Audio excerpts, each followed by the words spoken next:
건설 시공학입니다. 이 건설 시공학은 41번부터인데요. 41번 보면 건축 목공사의 시공 계획을 수립함에 있어서 필요하지 않는 것은 그래요. 우리 시공 계획에는요. 가설물 계획이라든지 시공 계획도 작성, 공정표 작성인데 현지도 작성이라는 것은 정말 있잖아요. 모든 건축 목공사에서 평면도로 모든 걸 나타낼 수 없습니다. 이럴 때 현지도를 작성하는 거죠. 그래서 우리 건축 목공사라든지 건축은요. 평면도를 보면 가장 쉽게 잘 알 수 있는데 실제 우리는 이 건축의 삼면도를 할 때 이 정면도를 보고는 잘 하지 못해요. 그래서 위에서 노라다방 그림을 평면도가 되겠고 이쪽을 하면 여러분들 우측면도가 되겠고 이게 정면도가 되겠죠. 그래서 이건 평면도로 나타낼 수 없을 때 적용하는 것이 현지도가 되겠습니다. 그러면요. 바로 42번을 보겠습니다. 당해공사라 그러는데요. 특수한 조건에 따라 그런데 이제 잘 봐야 돼. 문제 안에 답이 항상 있거든요.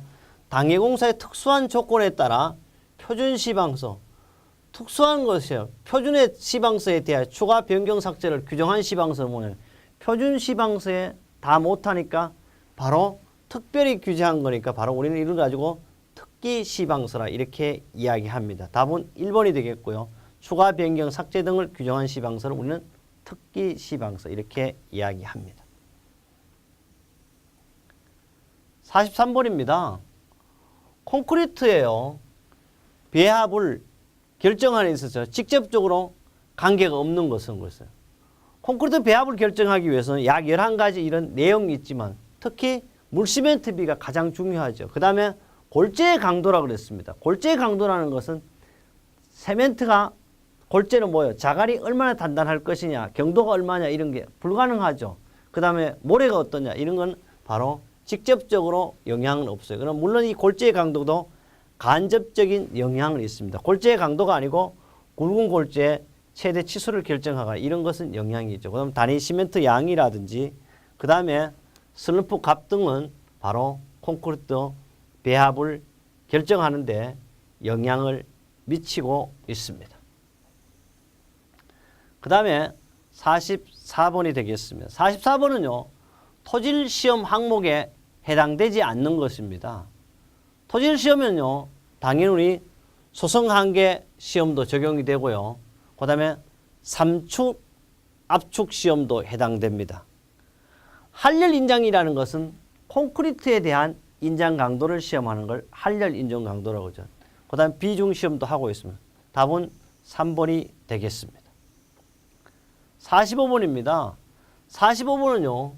시방서에 관한 사항이에요. 시방서에 관한 사항이 아닌 것은 그랬습니다. 45번은 뭐냐 그러면 재료라든지 장비, 설비 유형과 품질이라든지 그 다음에 조립, 설치, 세우기 방법. 시방서는 도면의 도의적 표현 방법은 아니죠. 그 다음에 시험 코드 요건에 이것은 우리 시방서는 45대 2번에서도 했죠. 그 다음 45번에 대한 설명이 계속 나오겠습니다. 바로 시방서 기준은 사용 재료 품질 규격 검사 방법이라든지 순서 방법 시공 정밀도 주의사항 성능의 규정 및 지시사항 시공기계 장비 조립 설치 방법 재료라든지 시공에 관한 바로 감사사항이라고 하는데 이걸 하기 위해서 제가 왔어요. 이게 감사가 아니고 검사사항이 되겠습니다. 그래서 이게 에러가 있다는 걸 이야기 드립니다. 기타 도면에 보기 어려운 보충사항, 특기사항도 기술할 수가 있습니다. 46번입니다. 46번은요. 다음에 콘크리트의 치갑에 대한 영향이 가장 적은 것은 이 치갑에 대한 것은 사실 5과목에 건설 안전 기술이 오히려 더 많이 출제되는 내용이 되겠습니다. 굳지 않고 콘크리트의 다지기 방법이라든지 기온이라든지 대기 습도도 영향이 있죠. 콘크리트 속도도 영향이 있어요. 발열은요.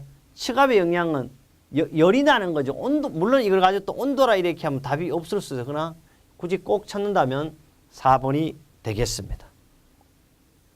47번입니다. 금속 커튼웰 공사의 작업 흐름 중 관란에 알맞는 것이에요. 이거는 기준 목매김을 하면 당연히 뭐가 들어가야 돼요? 기준 목매김을 했다면 이거는 구체 부착 철물에 설치를 하게 되겠습니다. 답은 2번이 되겠고요. 그 다음에 커튼웰 설치 보양하고 부속 재료를 설치하고 유리를 설치하면 이런 순서가 금속 커튼웰 공사의 작업 흐름, 작업 순서가 되겠습니다.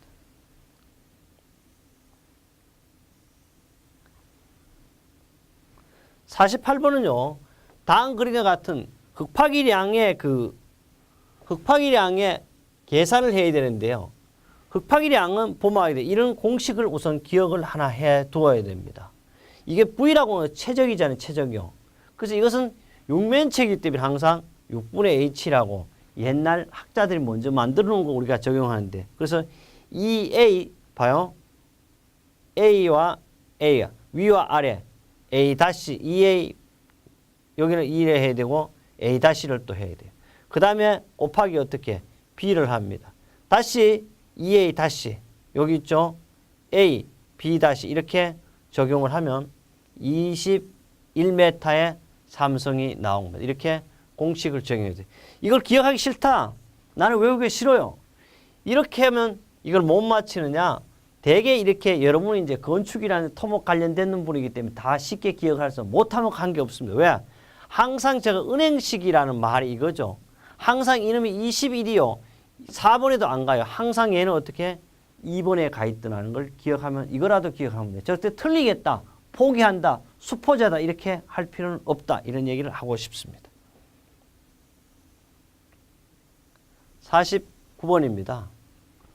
건설 도급공사예요. 공사 실적 중 기술 능력이라에 적합한 3에서 7개예요. 안 그러면 3에서 10개도 괜찮고 1개, 2개도 괜찮아요. 1개는 안 돼요. 2개, 3개도 괜찮아요. 시공회사를 선택하고 그 시공회사를 하여금 입찰에 참여시키는 방법이라고 봐요. 답이 문제 안에 있죠. 건설 공사 실적 및 기술 능력에 적합한 정해져 있어. 3에 7개만 참가해라 이런 뜻이에요. 그 후 시공회사로 하여금 입찰에 뭐 이걸 가지고 특명이 아니고 몇 개를 골라서 하니까 지명 입찰이죠. 이런 거 가지고. 이걸 가지고 지명 경쟁 입찰이 되게. 지명 경쟁을 하면 좋은 점이 있어요. 신뢰성이 있고 부당한 업자를 제거하고 등록 사무도 간단해져. 수백 개 올 필요 없잖아요. 그러나 단점이 있어요. 이 3개 내지 4개 하면 담합의 우려가 있고 실제 이런 것이 상당히 많죠. 담합의 우려가 있거나 공사비가 증가할 수 있어요. 벌써 담합이 됐기 때문에 당연히 공사비가 증가하는 이런 경우가 있습니다. 50번입니다. 현장에서 철근공사와 관련된 사항으로 옳지 않는 겁니다. 첫째, 철근공사와 관련된 사항 옳지 않는 것이에요. 철근공사 착공 전 구조도면과 구조계산서를 대조하고 확인 작업을 수행해야 되죠. 도면 오류를 파악한 후 정정을 요구하거나 철근 상세도로 구조 평면에 표시해 승인 후 시공해야 됩니다. 품질이요. 규격값 이하의 철근을 사용을 배제해 당연한 거죠. 넷째, 구부러진 철강은 다시 펴는 가공 작업 펴서 쓰면 예를 들어 이렇게 가다가 뭐 이렇게 됐다. 이걸 펴서 쓰면 안 돼요. 왜? 이 부분에 벌써 피로 현상이라든지 강도가 떨어지기 때문에 절대 재사용 불가능합니다. 답은 4번이 되겠습니다. 51번입니다. 콘크리트에 타설 시 벌써 답이 보이죠. 그죠? 콘크리트 타설 시 물과 다른 재료하여 비중 차이로 콘크리트 표면에 하얗게 떠오르는 유리석회라든지 유기 불순물이 등이 떠오르는 현상을 가지고 뭐라 그래 우리는 분리등이라 이렇게 하죠. 쉽게 우리는 볼 수가 있습니다. 레이텐스는 부어 넣기는 수분과 하더라도 수분과 함께 떠오르는 미세한 물질을 말하는 거다. 비교할 수 있어야 되겠습니다. 52번입니다. 콘크리트 재료의 성질에 기하는 콘크리트 균열의 원인이 아닌 것. 콘크리트는요. 균열이라는 깨진다는 거죠. 첫째 이것은 알칼리의 골재 반응이라든지 콘크리트의 중성화라든지 시멘트 수화열이라든지 혼화재료 불균형을 분사하는데 혼화재료가요. 균일하면 안 되죠. 당연히 이것저것 해요. 그러니까 혼화재료 불균형 분사는 바로 균열의 원인이 해당되지 않습니다.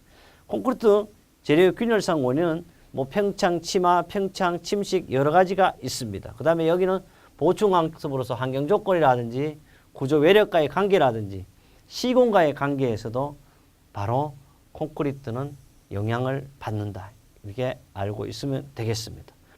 53번입니다. 53번은요.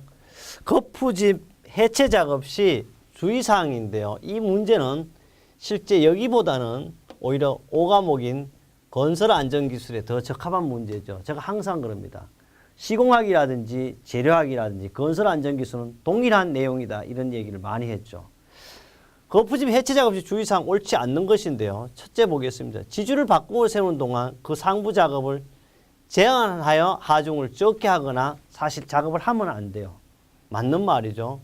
둘째, 높은 곳에 위치한 거푸집은 제거하지 않고 근데 낮거나 거푸집을 제거하지 않고 미장공사를 실시한다 못하다 못하죠. 그래서 답이 2번이 되겠습니다. 제거한 거푸집 재사용을 위해 묻어있는 콘크리트는 당연히 제거해야 되죠. 진동이나 충격을 주지 않고 콘크리트가 손상되지 않도록 순서에 맞게 거푸집을 제거하면 이것은 4-74쪽도 나오지만 우리 6-에 우리 건설안전기술에서 수없이 나오는 문제가 되겠습니다. 54번입니다. 54번은요. 현장 용접 시 발생하는 화재입니다. 불이 나죠. 예방조치와 가장 거리가 먼 것은 불 안 나게 해야 돼요. 첫째, 용접기 완전한 접지를 합니다. 이거는 감전도 방지가 되겠죠. 둘째, 용접 부근은 가열물이나 인화물을 어떻게 없애면 화재가 발생하지 않죠. 차기, 장갑, 구두 등은 건조한 상태에 가면 건조하면 어떻게 불이 더 잘 붙죠. 물론 이게 전기와 관계 이거는 습기 있는 걸 사용해야죠. 건조하면 안 된다. 답은 3번이 되겠습니다.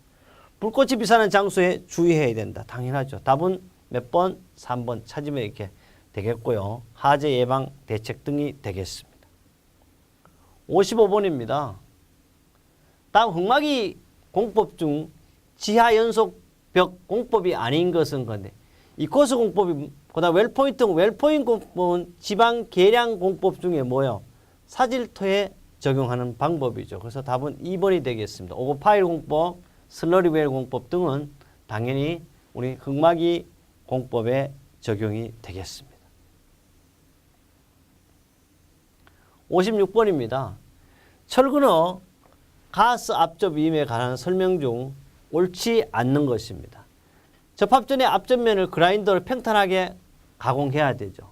둘째, 이은 방법이라든지 접합 강도가 아주 큰 편이면 성분 원소의 조직 변화가 당연히 어떻다? 적다. 철근의 항복점 또는 재질이 다른 경우에는 적용이 가능하다는데 사실 이건 어떻습니까? 항복점이라든지 재질이 다른 경우 적용이 가능한 것이 아니고 뭐가 돼요? 불가능하죠. 그래서 답은 3번이 되겠어요. 이음 미치는 인장력이 가장 적은 곳에 하고 한 곳에 집중하여서 하면 안 됩니다.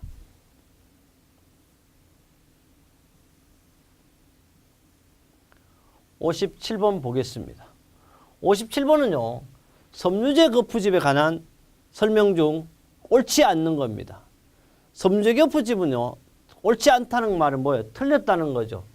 탈수 효과로 표면 강도가 약간 감소한다. 근데 섬유제 거푸집은 탈수 효과로 표면 강도가 약간 감소하는 게 아니고 오히려 어떻게 증가하고 좋죠. 답이 틀렸어요. 경화 시간이 단축될 것이고 동결융의 저항성이 향상되고 통계 효과로 인한 브리딩 감소나 잉여수의 배출로 미간이 좋아집니다. 답은 1번이 되겠습니다. 우리 이 문제는 4-74쪽에 합격 날개 은행 문제에 정의되어 있습니다. 58번입니다. 철골공사에서요. 농막이치를 해야 하는 부분. 우리는 사실 농막이치를 하지 않아야 될 부분이 예차죠. 해야 하는 부분입니다. 고령 볼트라든지 마찰면에 접합면은 어떻게 해요? 농막이치를 할 필요가 없어요. 조립상 역시 표면 접합이 돼도 할 필요가 없어요. 콘크리트에 매설되는 부분에도 할 필요가 없죠. 개방형 단면이 부재다. 개방은 뭐 열려 있으니까 페인트 칠을 해야 되죠. 답은 58번은 4번이 되겠습니다. 59번입니다. 흙막이 공법은 흙막이 벽은 보통 버팀대로 지지하고 있으나 그 대신 어스앵커를 사용하기도 한데 어스앵커 PC 강선에 가해지면 뭐냐면 어스앵커 PC 강선에 가해지는 어떻게 길이에요. 이렇게 어스앵커 이거는 바로 뭐 한다? 바로 인장력에 의한 것이 되겠습니다. 답은 바로 1번이 되겠습니다. 60번 가보도록 하겠습니다. 60번을 보니까요. 기초의 종류 중에서 기초 슬라브 형식의 따른 분류가 아닌 것은 그래서 형식에는 동익기초가 있어요. 연속기초도 있죠. 당연히 동익기초, 연속기초에서 뭐 복합기초가 있어요. 직접기초는 바로 어떻습니까? 우리 형식에 따른 분류가 아니겠습니다. 답은 4번입니다. 우리 이렇게 해서 세 번째 과목을 마무리했습니다. 네 번째는 건설 재료학입니다. 건설 재료학도 여러분과 만점을 향해서 계속 하겠습니다.